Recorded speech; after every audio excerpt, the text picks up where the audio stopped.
पञ्चमौँ अध्याय। कुमारजी आज्ञा गर्नुहुन्छ, हे अगस्त्य मुनि, तिमीले सोधेको सबै प्रश्नको उत्तर दिइसके। अब के सुन्ने इच्छा छ भन, म सबै सुनाउन तयार छु। त्यति सुनि अगस्त्य मुनिले बिन्ती गरे, हे कुमारजी, त्रिपुरासुरले कसको तपस्या गर्यो? त्यसपछि श्री महादेवले कसरी भस्म पार्नुभयो, यो सुन्ने इच्छा छ।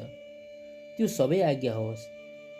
यस्तो मुनिको प्रश्न सुनेर कुमारजी आज्ञा गर्नुहुन्छ, हे मुने, अघि विष्णु भगवानले हिरण्याक्ष दैत्यको वध गर्नुभयो अनि समस्त दैत्यहरू दुखी भएर खेद गर्न लागे। तब मय नामको दैत्यले मनमा विचार गर्न लाग्यो, जस्तो कामदेव नहुँदा रति भइन् त्यस्तै त्यो दानवराज मय पनि भयो अनि बलवान तारकाक्ष र विद्युत प्रभ नामका आफ्ना मित्र समेत लिई मयले कठोर तपस्या गर्न लाग्यो। ती तीनैजना दैत्यहरू पुष माघको जाडोमा हिमालयमा गई तपस्या गर्दथे। वैशाख जेठको घाममा पञ्चाग्नि तापी गर्मी प्रदेशमा तपस्या गर्दथे। यस्तै प्रकारले तपस्या गर्दा गर्दा 10,000 वर्ष बिताए। तिनका देहमा केवल हाड छाला मात्र बाँकी रह्यो। फेरि ती ठुलो मुखबाट पनि वञ्चित भए, तैपनि तिनीहरू सूर्य जस्तै तेजिला देख्न लागे। तिनको तपस्याले ब्रह्माजी प्रसन्न भएर ती तीनैजनाको सामुन्ने पुगी नम्र स्वरले आज्ञा भयो, हे दैत्यहरूमा श्रेष्ठ भएका वीर हो, तिमीहरूको तपस्याले म प्रसन्न भएँ, जे इच्छा छ वरदान माग। ब्रह्माजीको त्यस्तो वचन सुनेर साष्टाङ्ग दण्डवत गरी केवल घोडाले भुइँमा स्पर्श गरी हात जोडेर बिन्ती गरे, हे प्रभु, हजुर प्रसन्न हुनुहुन्छ भने हामीलाई अवध्वत्व कहिल्यै नमर्ने वर दिनुहोस्। बल पराक्रम पनि ठुलो होस्। फेरि विमान समान जो तीनपुर बनाउने छौँ त्यसमा मनुष्यको गरी नहोस्। हामी ठुला बलवान हौँ, यही वरदान दिनुहोस्। ती दैत्यहरूले त्यस्तो वर मागेको सुनि ब्रह्माजी आज्ञा गर्नुहुन्छ, हे दैत्य हो, त्यस्तो अवैध वरदान म दिन सक्दिनँ। मृत्युको अवकाश राखेर अर्को वर माग, म दिन्छु, यसमा अन्यथा नमान। ब्रह्माजीको त्यस्तो आज्ञा सुनेर मयले फेरि बिन्ती गर्यो, हे प्रभु, अघि मैले भने जति सबै कुरा होस्। मृत्युलाई ती मैले बनाएका पुरहरू एकै सधानमा रहने छैनन्। जब 10,000 वर्ष पुग्ला तब ती पुरको केवल आधा निमेष मात्र मेल होस् र त्यही आधा निमेषभित्र जो एक बाणले ती तीनै पुरलाई नष्ट गर्न सकोस्, त्यही पुरुष हामीलाई मार्न सकोस्। मयका यस्ता वचन सुनेर तथास्तु भनी ब्रह्माजी आफ्नो लोकतर्फ जानुभयो। तब त्यो मय दानवले संसार नै नाश गर्ने इच्छा लिएर आदिकल्पमा तीनपुरको रचना गर्दो भयो। ती तीनपुरमा पहिलो फलामको, दोस्रो चाँदीको र तेस्रो सुनको बनायो। ती तीनपुर आकाशमा सुमेरु पर्वतका टाकुरा हुन्की जस्ता देखिन लागे। ती पुरहरू चन्द्रमाका किरण लाग्नाले अति शीतल भएका, स्थान स्थानमा आँखी झ्यालहरू बनेका, घरका अट्टालिकाहरू पनि अति अग्ला, आँगनहरूमा पनि राम्रा राम्रा देख्दैमा मोह पार्ने शिलाहरूले छोपेका, स्थान स्थानमा सुनले मडेका उत्तम पुर द्वारहरूमा रङ्ग बिरङ्गका रत्न जडेका, मुगा मोती मणिहरू स्थान स्थानमा जडाएर बिजुलीको प्रकाश समान रत्नहरूको चारैतिर प्रकाश फैलिएको बनायो। फेरि चित्र विचित्र प्रकाश फैलाउने गरी हीरा मोती आदि रत्न जडेको, वायुको वेग लाग्नाले फरफराएका पताकाहरूले शोभायमान भएका घरहरूका पङ्क्तिहरू पनि रत्न समूहका थुप्रा नै हुन् कि भन्ने भान पार्ने फराकिला मार्गहरू पनि सिँगारिएका अत्यन्तै राम्रा पुर तयार गरायो। घर महलहरू पनि अनेक रङ्गका मन हरण गर्ने रत्नहरूले सुशोभित ध्वजा पताकाहरूले सिँगारेर ती विमान जस्ता हुन्। तीन पुरलाई शोभायुक्त बनायो। अनेक रत्न जडेका गमलाहरूमा रङ्ग बिरङ्गका जात जातका उत्तम सबै ऋतुमा फुल्ने फुल र त्यस्तै षड ऋतुमा फल्ने फलका वृक्षहरू लगायो। तलाउहरू पनि अनेक प्रकारका कमल, कमलिनी, कुमुदिनीका पुष्पले शोभायमान भएका तयार गरायो। यस्ता प्रकारले त्रिपुरावासीहरूको शोभाले युक्त महान महल तयार भयो। फेरि मयूर, डाँफे आदि उत्तम पक्षीगणले युक्त र पुरणका नाउँ लाग्नाले जसका अयोधरका गोलाकार घेरामा अर्धचन्द्राकार घाउ लागेका कलश जस्तै उन्मुक्त ठडिएका कुच भएका मदिराले राता राता आँखा भइरहेका लाजले मुसुक्क हास्य गर्ने लोलिएका नेत्र भएका त्यस्ता अनिग्न सुन्दरीहरूले व्याप्त भएको त्यो त्रिपुर परैबाट पनि अत्यन्तै रमणीय देखिन लाग्यो। यस्तो त्रिपुरमध्ये जो फलामको थियो त्यो मैले तारकाक्ष नामको आफ्नो मित्रलाई दियो। अर्को चाँदीको जुन सुन्दर पुर थियो त्यो विद्युत प्रभलाई दियो। जुन स्वर्णले बनेको सबभन्दा उत्तम थियो त्यो मैले आफूले लियो। अनि त्यो त्रिपुर दैत्यपतिमय मन्त्रीवर्गले शोभायमान भयो। त्यो दैत्यराज आफ्ना शत्रुहरू र तिनका सेनालाई परास्त गरेर आफ्ना हितैषी ब्राह्मण वर्ग र भृत्य वर्गले शहीद भई आफ्ना आफ्ना सुन्दरी स्त्रीहरू साथमा लिई रहँदा स्वर्गभन्दा पनि बढ्ता सुख भोग गर्न लागे अनि तिनै लोकका आनन्दलाई ध्वस्त गर्न लागे। साथै अभिमानले भरिए देवताहरू सबै विजित भए भन्ने ठान्न लागे। तिनीहरूलाई मार्न लागे। उनीका बगैँचाका असल वृक्ष र रुखहरू बिरुवाहरू उखली फाल्न लागे। केही आफ्ना बगैँचामा सार्न लगाए। यसरी देवताहरूलाई दुःख दिएको निकै समय व्यतीत भयो। तब तिनीहरूदेखि सबै देवताहरू क्रोधित भई ब्रह्माका सामु गई त्रिपुर निवासी दैत्यहरूको सारा अन्यायको उपद्रव विस्तार गर्दा भए। अनि ब्रह्माजीले समस्त देवताहरूलाई शान्त गराई आज्ञा भयो, हे देवगण हो, त्रिपुरासुर दैत्यहरू बडो बलवान छन्। तिमीहरूद्वारा तिनको नाश हुन सक्दैन। तसर्थ नारायण आदि सकल देवता महादेवका शरणमा जाऊ। उनैले हाम्रो उद्धार गरिदिनेछन्। उनले हाम्रो शत्रु ती दैत्यहरूको अवश्य नाश गर्नेछन्। ब्रह्माजीको यस्तो हित वचन सुनेर स्वीकार गरी ब्रह्मा, विष्णु, इन्द्र, यम, चन्द्र, कुबेर, वायु समेत सबै देवता ब्रह्मालाई अघि लगाई कैलाश पर्वतमा पुगे। त्यहाँ महादेवको दर्शन पाई हात जोडेर स्तुति गर्न लागे। हे पिनाकधारी, हे चन्द्रमौले, हे त्रिलोकेश्वर, अमित पराक्रमी, हजुरलाई कोटि कोटि नमस्कार। हे चन्द्रशेखर, हे त्रिलोकदेव, हे चन्द्रमौली, जटा जुटधारी नीलकण्ठ, हजुरलाई कोटि कोटि नमस्कार। संसारलाई शरण लिने, नन्दीलाई वर दिने, देवताका पनि देवता, यस्ता हजुरलाई कोटि कोटि नमस्कार। थोरै सेवाले पनि प्रसन्न भएर वर दिने, यज्ञका मालिक, हिमालयमा निवास गर्ने, यस्ता हजुरलाई कोटि कोटि नमस्कार। योगीहरूले सदैव ध्यान गरिने, जगतको वैभवलाई तुच्छ ठान्ने, धर्ममा दृढ रहने, दिशारूपी वस्त्र धारण गर्ने, भक्तलाई वर दिने, ब्रह्माण्डका धाता विधाता, यस्ता हजुरलाई कोटि कोटि नमस्कार। सूर्य, चन्द्र, इन्द्र, वायु आदि देवताको सृष्टि र पालन गर्ने, यस्ता हजुरलाई कोटि कोटि नमस्कार। सूक्ष्म भन्दा पनि अति सूक्ष्म, कालस्वरूप, नित्य स्वरूप धारण गर्ने, यस्ता हजुरलाई कोटि कोटि नमस्कार। पर भन्दा पनि पर, परम ब्रह्म स्वरूप शङ्करलाई कोटि कोटि नमस्कार। सारा ब्रह्माण्ड धारण गर्ने, सूर्य, चन्द्र, वायु, अग्नि र जल एवं आकाशको रचना गर्ने, यस्ता हजुरलाई कोटि कोटि नमस्कार। हे सौम्य, हे पुरुषोत्तम, हे वपुष्मान, त्रैलोक्यको सृष्टि स्थिति संहार गर्ने, यस्ता हजुरलाई कोटि कोटि नमस्कार। पुषाको दाँत भाँच्ने, दक्षको यज्ञ नाश गर्ने, कामदेवलाई भस्म पार्ने, यस्ता हजुरलाई कोटि कोटि नमस्कार। सुरासुरका उत्पन्नकर्ता, यज्ञका धर्ता, हे शिखण्डिन, हे नीलकण्ठ, हजुरलाई कोटि कोटि नमस्कार।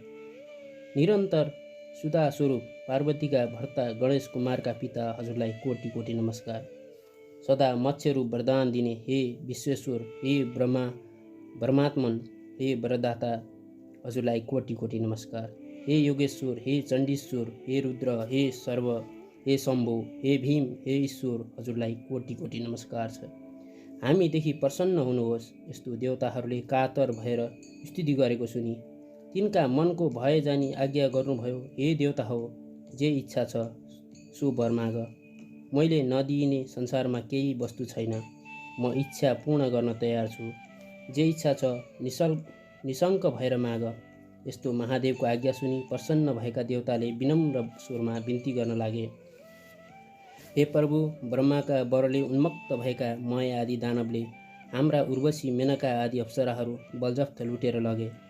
नन्दन वनका असल असल बोट बिरुवाहरू पनि कति उहलेर नासे, कति आफ्ना घर ओसारे। देवताको नाश गर भन्दै हामीलाई अनेक तरहको कष्ट दिइरहेछन्। अमरावतीबाट पनि निकालियौँ भगवान, ती दैत्यको संहार गर्ने ब्रह्मा विष्णु पनि समर्थ छैनन्। हे ईश्वर, अब जसरी हामी देवताहरूको भलो हुन्छ सोही वरदान बक्सियोस्। त्यति सुनि शिवजीले फेरि भन्नुभयो, हे देवता हौ, तिमीहरू मेरो रुद्र तेजको एक अंश धारण गरी रुद्र तेजोमय रूपले ती दानवहरूको संहार गर। शिवजीको यस्तो वचन सुनि देवताहरूले फेरि बिन्ती गरे, हे भगवान, हामी हजुरका तेजको 1000 अंशको एक अंश पनि धारण गर्न समर्थ छैनौँ। रुद्र तेज धारण गर्ने कुरा त परै रहोस्, हेर्ने शक्तिसम्म पनि हामीमा छैन। हे प्रभु, हामी उपर प्रसन्न भएर त्यो अझै त्रिपुरासुरलाई स्वयं संहार गरी बक्सिनुहोस्। ब्रह्माजीको वरदान अनुसार दिव्य 10,000 वर्ष बितेपछि आधा निमेष यी त्रिपुरको मिलन हुनेछ। उही आधा निमेषभित्र त्यो त्रिपुरलाई जसले एकै बाणले भस्म पार्ला उसैद्वारा ती दैत्यहरूको संहार होला, अन्यथा तिनको मृत्यु हुने छैन। हे शशिशेखर, हामीदेखि प्रसन्न भई पापिष्ट त्रिपुरासुरको नाश गरी बक्सियोस्। देवताहरूको यस्तो आज्ञा सुनि शिवजीले फेरि आज्ञा गर्नुभयो, हे देवता हौ, त्यस्तो अभेद्य त्रिपुर छ भने तिमीहरूको हितका निम्ति म एउटै बाणले ती तीनै पुरलाई भस्म पारिदिनेछु।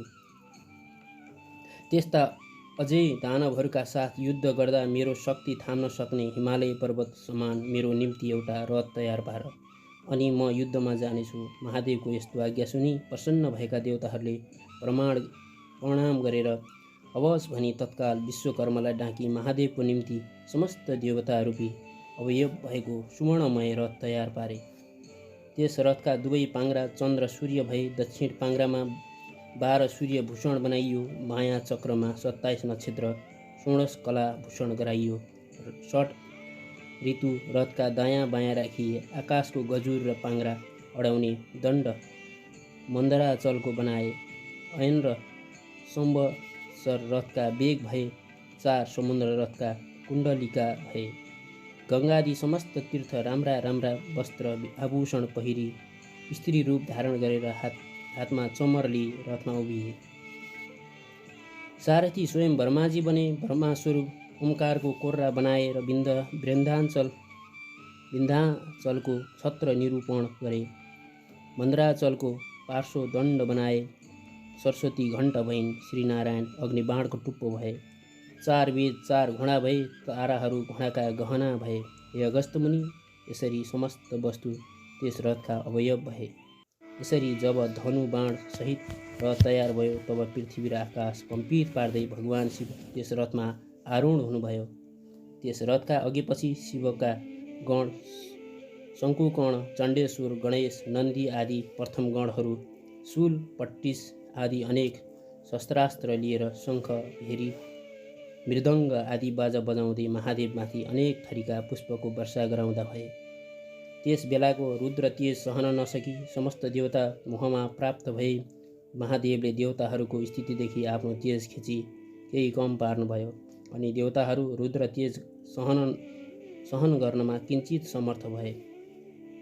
त्यसपछि नारद मुनि ती दैत्यहरू कहाँ गएर भन्न लाग्नुभयो, हे दैत्यराज, देवताहरूको स्तुतिले प्रसन्न भएका महादेव स्वयं तिमीहरूको संहार गर्न भनी आइरहनु भएको छ। अब तिमीहरूको जो इच्छा छ सो गर, नभए तिमीहरूको अविलम्ब नाश हुनेछ। नारदजीका यस्ता वचन सुनि दैत्यराज मैले आफ्ना मित्र तारकाक्ष र विद्युत माली र अन्य योद्धाहरूलाई डाकी नारद मुनिले आज्ञा भएको सबै कुरा विस्तारले सुनायो। अनि दानमा उत्तम बलवान भएको तारकाक्षले भन्यो, हे राजन, किन चिन्ता गर्नुहुन्छ? देवताहरू यथार्थ रूपमा बद्ध छन्। त्यो त्रिपुर भेदन गर्ने कसको पराक्रम वा शक्ति छ? यदि समस्त देवता, यक्ष, गन्धर्व, किन्नर आए पनि यो त्रिपुर अभेद नै रहनेछ। फेरि शत्रुलाई जित्न साम, दाम, दण्ड, भेद आदि अनेक किसिमका नीति छन्। अत जित्ने इच्छा भएका बलवान शत्रुलाई आफ्नो पराक्रमद्वारा दण्ड दिनु नै उचित छ। वीर तारकाक्षको यस्तो कुरा सुनि विद्युतमाली भन्न लाग्यो, हे राजन, श्रीहीन र बलहीन देवता कुनै प्रकारले पनि हामीसित युद्धमा अगाडि आउन सक्दैनन्। यदि कोही मूर्खता गरेर हामीसित युद्ध गर्न अघि सर्छ भने त्यो अवश्य क्षयमा प्राप्त हुनेछ, यसमा शङ्का छैन। हे राजन, यसमा चिन्तित हुनुपर्ने केही कुरा छैन। एकमत भएर युद्ध गरौँ अनि समस्त देवतालाई जितेर इन्द्रको पद पनि भोग गर्नुहोस्। फेरि अघिका हिरण्याक्ष र हिरण्यकश्यपको पद पाई चौथै भुवनको अङ्कटक राज्य भोग्नुहोस्। विद्युत मालिका यस्ता कुरा सुनेर मयले शान्त स्वरमा भन्यो, हे दैत्य हो, सुन्यौ, अब हाम्रो नाशको बखत आइपुग्यो। यति भनेर देह कम्पित पार्दै र शिर हल्लाउँदै फेरि भन्न लाग्यो, जो शत्रु आफूभन्दा बलियो वा निर्बल छ भने त्योसित साम दाम दण्ड भेदको नीति अपनाउनु पर्दछ। कुरो ठिक हो, तर यी त सम्पूर्ण जगतका स्वामी श्री महादेव हुन्।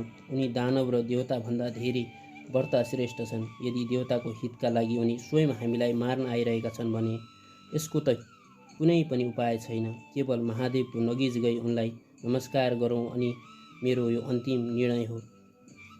यदि हामी दण्ड झैँ कठोरता धारण गरेर उनका सामु युद्ध गर्न गयौँ भने केवल उनको दृष्टिपातले नै भस्म हुनेछौँ। ब्रह्मादि देवता पनि दुखी भएर जसका शरणमा जान्छन्, आज उनी ईश्वर हाम्रो नाश गर्न आइरहेका छन् भने हाम्रो के गति होला भन्न सकिन्न।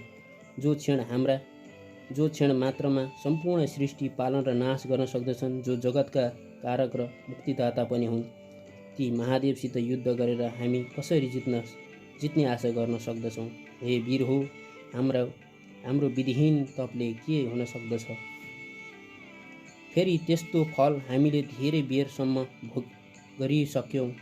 अत म भन्दछु, हे दानव वीर हो, तिमीहरू सबै कालले प्रेरित छौ, त्यस्तै कारण युद्ध गर्न तम्सिरहेका छौ। मयको यस्तो कुरा सुनि नारद मुनि उन्मत्त दैत्यहरूको मृत्युरूप यो कुरा भन्न लागे, हे दानवराज, अब तिमीहरूको तपस्या सकियो। यदि सङ्ग्राममा पछि हटेर नपुंसक झैँ देवताहरूको शरणमा जानुभन्दा त सङ्ग्राममा लडी वीर गति पाउनु नै उत्तम ठान्दछु। यदि शिवका हातबाट मर्न पायो भने उनका प्रथम गणको अधिपति पनि हुन सक्दछौ। सङ्ग्राम नगरेर शरण पर्न गयो भने पनि देवताहरूका हितका लागि तिमीहरूलाई नमारी छाड्ने छैनन्। फेरि दानवहरूका राजा वीर पराक्रमी भएर पनि कायरतातिर लाग्नु उचित छैन। कायरदेखि शिवजी प्रसन्न हुँदैनन्, बरु युद्धमा पराक्रम देखाउने वीरदेखि प्रसन्न हुनेछन्। अत किन नलड्ने? अवश्य लड।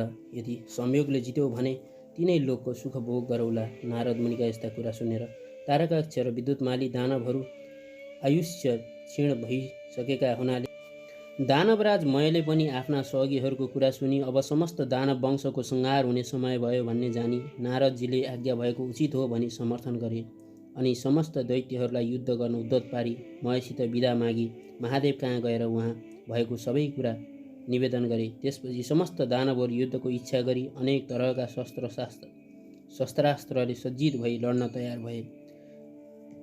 बलनामा, नेमिनामा, बाणासुर, तारकाक्ष, विद्युतमाली आदि प्रधान दानवहरू पनि युद्धको निश्चय गरी राजा मयका सामुन्ने आई अनेक प्रकारले सिंहनाद गर्दै गर्जन थाले। फेरि ती दानव सैन्य स्वयं दानवहरूलाई नै भयदायक देखिन लागे। परस्पर ऊ रथ आयो, उता हेर ऊ महादेवको रथको ध्वजा देखियो भन्न लागे। भएर शोक त्यागी नाना तरहका शस्त्रास्त्र लिए युद्धको इच्छाले जसरी पशु आगोको नजिक गए झैँ कालले प्रेरित दैत्यगण शिवको रथ कहिले आइपुग्छ, युद्ध गर्न पाइन्छ भनी हेरिरहे। त्यसै बखत पश्चिम सागरको शिरोभागमा रहेको अनेक सौन्दर्यले शोभा बढाइरहेका ध्वजा पताका आदिले सज्जित एवं सुशोभित सुमेरु पर्वत समान त्रिपुर देखियो। नन्दीश्वर आदि महादेवका प्रधान गणहरू उच्च स्वरले सिंहनाद गर्न लागे। तिनको सिंहनाद सुनेर दानव गणहरू पनि नगर छाडी बाहिर निस्किए। यता चण्डेश्वर पनि उज्जवल कुठार हातमा लिएर डरलाग्दो मुख पारी शिवगणका सामुन्ने आए। फेरि देदीप्यमान त्रिशूल हातमा लिई शिवकै समान पराक्रम गर्ने इच्छा भएका गणका अधिपति पार्श्वभागमा आए। अर्को गणका स्वामी शङ्कुकर्ण मुसल हातमा लिएर अर्को पार्श्व बसे। नन्दी, भृङ्गी, ऋटी, तुण्डी र वीरभद्र आदि प्रधान वीरहरू पनि वज्र, त्रिशूल, गदा, परिध आदि लिएर युद्धमा अग्रसर भए। यता दानवगण पनि शिवजीको रथ आएको देखेर युद्धका निमित्त अनेक शस्त्रास्त्र लिएर शिवगणमाथि जाइलागे अनि दुवैतर्फबाट युद्ध सुरु भयो। शिवजी पनि त्रिपुरलाई भस्म हुन लागे नै देखेर प्रसन्न मुद्राले सङ्ग्राममा तत्पर हुनुभयो। नन्दी महाबली दानवसित जुधे भृङ्गीले 10 बाणद्वारा विभूत पर्वलाई भेदन गरे र राता राता नेत्र पारेर अनेक शिलाले ठोक्दा पनि उसलाई केही हानि गर्न सकेनन्। तब श्रृङ्गी र रिटीले त्यस दैत्यको पृष्ठ देशमा प्रहार गरे अनि उसले पनि सर्प झैँ निश्वास फेर्दै ठुलो शूलले भृङ्गी र रिटीलाई मर्ममा प्रहार गर्यो। त्यसको पीडा खप्न नसकी भृङ्गी र रिटीको सङ्ग्रामबाट भागे।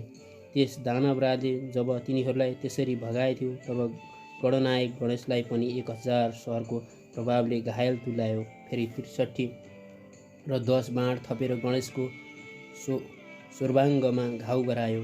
बैरीको त्यस्तो अदम्य साहस देखेर गणेशजी पनि रिसाई सुँड लामो पारेर त्यस दानवको घाँटीमा बेरी बेसरी निमोठी मत्ता हात्तीले तलाउमा फुलेको कमलको पुष्पलाई सहजै उखलेर फालिने गरी भूतपर्व दानवको शिर उखलेर फालिदिए। अनि गिँडबाट उछिटिएको त्यसको सरोवरमा उछिटी हात्तीका दाँतमा अड्केको कमलको पुष्प झैँ शोभित भयो। त्यो देखेर भृङ्गी र रिटीले अनेक स्तुतिगान गरे अनि नेमिनामा र बलनामा दुवै दानव रिसाई गणनायक गणेशका सर्वाङ्गमा बाण हानेर घाउ लगाउन लागे। ती दानवलाई शङ्कुकर्णले बीचमै रोकेर तिनका रथ सारथी ध्वजा र घोडा सबै काटी मारी विरथी गराए। ती दुवै दानव पनि तत्काल अर्को रथमा चढेर आई चण्डेश्वर गणनायकका सबै अङ्गमा अनेक बाण प्रहार गरी घाउ पारिदिए। गणनायक र चण्डेश्वर पनि दानवका प्रहार खपेर रिसले राता आँखा पारी हातमा मुसल लिई बेगले हाने। त्यसको चोट खप्न नसकी दुवै दानव यमराजको नगरमा पुगे। त्यसपछि त्रिपुरा निवासी ठुला जो योद्धाहरू थिए ती सबै रिसले चुर भई एकसाथ निस्केर वज्र, त्रिशूल, परिध, कुठार आदि अस्त्र लिई शिवजीका गणमाथि जाइ लागे। यसरी परस्पर घोर घमासान सङ्ग्राम चल्न लाग्यो। महादेवको आज्ञा पाएका शिवगणहरू पनि गजराजले कदली वन ध्वस्त पारे झैँ र उन्मुक्त सिंहले मृगहरूलाई भर्काए झैँ ती दानवहरूलाई छिन्न भिन्न पारी मार्न लागे। ती दैत्यहरूमा कसैका शिर छैनन्, कसैका गिँड छैनन्। त्यस युद्धमा रगतको नदी बगे झैँ भयो। वायु बेगले छिन्न भिन्न भएका मेघ झैँ र वज्रको चोटले धुलो भएको पर्वतका शिखर झैँ जस्तै लड्दै पश्चिम समुद्रमा गिर्दै गए। जब नेमिनामा र बलनामा वीरलाई शङ्कुकर्णले मारे भन्ने सुनेपछि तारकासुर नामको दानव रिसाएर गणनायकमाथि झम्टियो। तब शङ्कुकर्णले त्यस प्रहार खपेर त्यसको शिरमा मुसल बजाई उच्च स्वरले सिंहनाद गरे अनि त्यो दानव फेरि बलहीन भएर गिर्ला जस्तै देखियो अनि निर्धक्कसित त्यसका छातीमा भाला प्रहार गरे। त्यस चोटले दानव भूमिमा लड्यो तर तुरन्त उठेर चक्र लिई गणनायकमाथि प्रहार गर्यो। अनि शङ्कुकर्णले रिसाई साह्रै पीडा गर्ने गरी मुड्कीले हिर्काए। त्यो चोटले दानव फन्न घुमेर ढली मूर्छा पर्यो र दिव्य आयुधहरू त्याग्दो भयो अनि त्यो चोट खप्न नसकेर मृत्युमा प्राप्त भयो। त्यसरी उसलाई गिरेको देखेर उठाई राजा मयको भवनमा लगेर सारा स्थिति सुनाउँदै अनेक किसिमले विलाप गर्न लागे। त्यसरी रोई विलाप गर्न लागेका दानवहरूलाई मयले राम्ररी बुझाइ भने, ए दानव हो, मेरो घरमा अमृतको कुण्ड छ, त्यसैमा चोबी मरेका जति सबै दानवलाई बचाऊ। यति सुनेपछि जुआज्ञा भनी प्रसन्न मनले मरेका तारकासुरलाई अमृतमा चोबेर बचाए।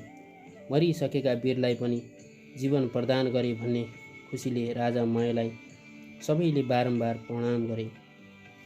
त्यसै गरी मरेका अरू दानवहरूलाई पनि जीवित पारे अनि त्यो तारकाक्ष पहिले भन्दा पनि दोब्बर साहस र शक्तिका ब्रह्माजीले त्यसलाई देख्न साथ आफ्नो दाहिने हातको औँलाले सङ्केत गरेर श्री महादेवलाई विनयपूर्वक भन्नुभयो, हे ईश्वर, त्यो दानव अघि नै मरिसकेको थियो तर अहिले फेरि बाँचेर लडाइँमा आयो। मयका घरमा अमृतको कुण्ड छ, त्यसले मरेका समस्त दानवलाई बचाउनेछ। अत हे शिव, त्यसका घरमा अमृत रहेसम्म मरेका दानवहरू बरोबर बाँचिरहनेछन्। यसकारण एक बाण प्रहार गरेर त्यो अमृत सोसी लिनुपर्दछ। ब्रह्माजीको वचन मानेर शिवले एक बाण प्रहार गरी सारा अमृत सोसी लिनुभयो। ब्रह्माजीले फेरि विनयपूर्वक बिन्ती गरे, हे प्रभु, अब त्यो बाण प्रहार गर्नुहोस्। मैले त्रिपुरसितको युद्ध अगाउजी देखेँ। लड्दा आज 1000 वर्ष बितिसक्यो तर त्यसको नाश हुन सकेन। अब त्यो बाण शीघ्र छाड्नुहोस् अनि बैरीको नाश होला। ठिक उसै बेला ती 3 पुरहरू आधा निमेषसम्म जोरी फेरि छुट्टिनेछन्। ती पुरहरू एकपल्ट जोरिएर छुट्टिएपछि जति बाण प्रहार गरे पनि सफलता प्राप्त हुन सक्दैन। हे प्रभु, मेरो प्रार्थना स्वीकार गरिबक्सिन्छ भने तत्काल बाण प्रहार गरेर यस त्रिपुरलाई नाश गर्नुहोस्। वर्माजीको यस्तो विनययुक्त कुरा सुनि ठिक हो, असल हो भनी त्यो अग्नि सोम युक्त उग्र बाण धनुमा राखी धनुलाई तलमाथि झुकाई दिव्य 10,000 वर्ष पुग्नासाथ आधा निमेष आँखा झिम्म गरेर उघारे जति समयको लागि त्रिपुर जोरियो। तब महादेवले आफ्नो योग बलले निश्चय पारिदिनु भयो अनि जसको टुप्पोमा अग्नि सोम स्थित थिए त्यो नारायण रूपी बाण शिवले प्रहार गर्नुभयो। त्यो बाण छुट्नसाथ त्रिपुरमा भव्य महलहरूमा आगो लागेर चारैतिर ढल्न थाल्यो।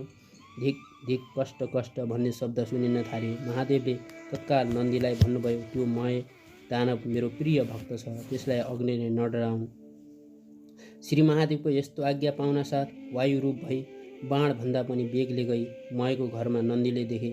राजा मय शिवलिङ्ग सामुन्ने राखी उनकै ध्यान गरिरहेका थिए। तब नन्दीले मयलाई भने, अग्निले तिमीलाई जलाउने छैनन्। मैले तुरन्त नन्दीलाई प्रणाम गरेँ। त्यसै बेला अग्नि पनि आइपुगेर नन्दीले शिवको आज्ञा अग्निलाई सुनाए। तब अग्निले मय दानवतिर फर्केर भने, हे शिवभक्त, अब तिमी यो नगर छाडेर तुरन्त जाऊ। मयले जो आज्ञा भनेर सुवर्णको शिवलिङ्ग बोकी तत्काल पाताल गए। यता नन्दीले फर्केर गई सम्पूर्ण कुरा शिवजीलाई बिन्ती चढाए। अब त्रिपुर भस्म हुन लाग्यो। त्यसका वेदी महल उत्थानहरू धमाधम भत्किएर नासिन थाले। अनेक दानव र तिनका परिवारहरू कराएको सुन्न थालियो। वस्त्र खुस्केका अनेक सुन्दरी स्त्रीहरू घरबाट बाहिर निस्की रोए कराएको चर्को स्वर सुनिन थाल्यो। अग्ला अग्ला महल र विमानहरूमा रहेका कठोर र उच्च स्थल भएका मजले विह्वल नेत्र भएका आफ्ना पतिका अत्यन्तै प्रिय नारीहरू अग्नि बाणले डराई डराई घर घरमै यताउता दगुर्न र कराउन थाले। जस्तै पर्वतमा भूमिकम्प हुँदा त्यहाँका किन्नरहरू भयले व्याकुल हुन्छन्, त्यस्तै आफ्ना पतिलाई भयले आकुल भई अङ्कमाल गर्न लागे। कोही डराई भाग्न लागे। कतिपय दानवगण आफ्ना स्त्रीहरूलाई बोकेर नगर छाडी बेगले भाग्न लागे। शिवको भक्तिले हीन र वस्त्राभूषणले पनि हीन पर्वताकार देख्दैमा डर लाग्दा काला दानवहरू डढेर समुद्रमा खस्न लागे। जति दानवहरू समुद्रमा खसिदिए ती सबैलाई जलका अनेक जन्तुहरूले खान लागे। कति दानवहरू त आफ्ना पति वा पत्नीको अवस्था देखेर खप्न नसकी आगोमा डढेर रतिका अन्त्यमा खेदित भएका तर तुरुन्तै कामले पीडित भई प्रियका साथ जाउँ भन्ने इच्छा भएका ती दैत्यहरू भारिया सहित अग्निमा डढेर मरे। कोही समुद्रमा हामफाली जल जन्तुको भोजन भए, कोही आधा डढेर, कोही भाग्दा लडेर स्वाहा भए। यस प्रकारले त्यो अमोघ अनि सोमयुक्त बाणले त्रिपुर भस्म पारी शेष नगर समुद्रमा डुबाई फेरि भगवान शिवको हातमा आइपुग्यो। त्यस्ता प्रकारले अभेद त्रिपुर भस्म भएपछि देवताहरू आफ्ना अधिकार पाई शिवजीलाई प्रणाम गरेर स्तुति गर्न लागे। हे रुद्र, आज हजुरद्वारा जुन रौद्र कर्म हुन गयो त्यो अन्य कसैबाट पनि कहिले पनि भएको थियो न फेरि हुनेछ। हे शङ्कर, यो कामले हामी समस्त देवताहरूको कष्ट निवारण गरिदिनु भयो, अत हजुरलाई कोटि कोटि नमस्कार छ। यस्तो देवगणले स्तुति गरेको सुनि महादेव प्रसन्न भएर आज्ञा भयो, हे देवता हो, आफ्ना प्रिय भक्तहरूलाई सदैव पुत्र जस्तै स्नेहपूर्वक पालन गर्नुपर्छ। आज त्रिपुरवासी दानवहरूको संहार हुन गएकोले तिमीहरूको इच्छा पूर्ण भयो। अब तिमीहरू खुसी साथ आफ्ना आश्रममा जाओ। श्री महादेवले यस्तो आज्ञा भएको सुनि महादेवलाई दण्डवत प्रणाम गरी आफ्ना लोकमा जाँदा भए।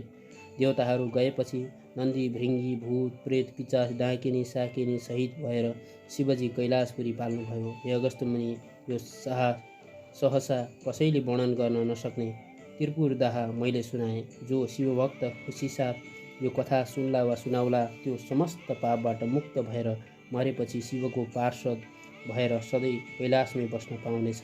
इति श्री स्कन्द पुराणे केदारखण्डे महात्म्ये कुमार अगस्त संवादे श्री स्वस्थानी व्रत कथायां त्रिपुरदाह वर्णनां 5मो अध्याये।